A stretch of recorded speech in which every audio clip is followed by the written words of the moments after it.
Do you think that tradition would, that tradition wouldn't survive without fashion designers bringing it into the forefront? You told me, Naeem, lovely stories about growing up in your grandfather's factory, and actually the only toys you had were spools of thread. And yet you didn't want to work here. You went out, and you worked in an industry because you felt perhaps fashion needed to be the place where technology and innovation actually brought tradition alive. So the thing is, when I grew up going with my grandfather to the factory, Sabyasachi, you know that our work of embroidery is done traditional. Everything is made by hand, and the craftsmen are coming from all over the world. And my grandfather was one of those people who was a worker himself. And so I grew up seeing where a man who took his life from being a worker, pulling himself out from a little village and starting his own workshop in Mumbai, and then my father taking over. So my grandfather used to take me to the workshop.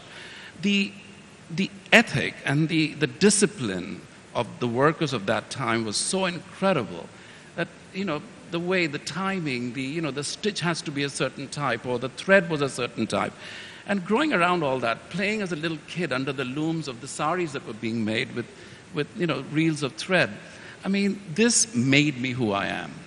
And to me, going to America was a necessity because there were no schools here. What would I do? I had to learn something different to get out of the mold from here, right? Because I wanted to go to fashion school. That was the idea, to going to FIT or Parsons. I was lucky enough, instead of going to Parsons or FIT, I ended up getting a job at Halston. To me, that was the biggest exposure, working with the most amazing design in the world and meeting the most interesting people. So I think the exposure, what exposure teaches you, the experiences that I've had in mixing America and India together makes it interesting to what I do. It's a whole different, vocabulary of fashion that I made, taking part of my heritage. Would you agree, Sabya? Yeah, in many ways. And you were talking about the relevance of tradition today and whether it's going to die.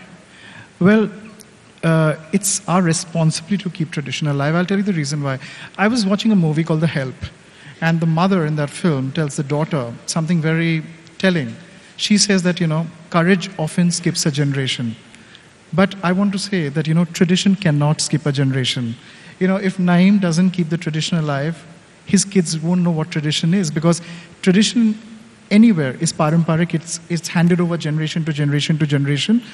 I'm not saying that tradition needs to be bound in a certain box, because tradition needs to be made relevant to times. If tradition is not dynamic, tradition is going to die its own death. But yes, we need to take tradition forward, because at the end of the day, who we are, where we come from, what we represent is reflected through our tradition. I think it's very important for our collective consciousness to keep it alive. There is a big debate about the fact that, tradition can be good or tradition can be bad. Everything has two sides to it. But I think it's important for every generation to understand, because, everything that was traditional at one point of time, in many things, many superstitions, many things that we have always had been backed by a certain kind of science. Tradition in many ways disciplined people, but there has been some good things about tradition as well. And I think if you are able to kind of pick up the good things from it, make it relevant to your times, it is going to survive.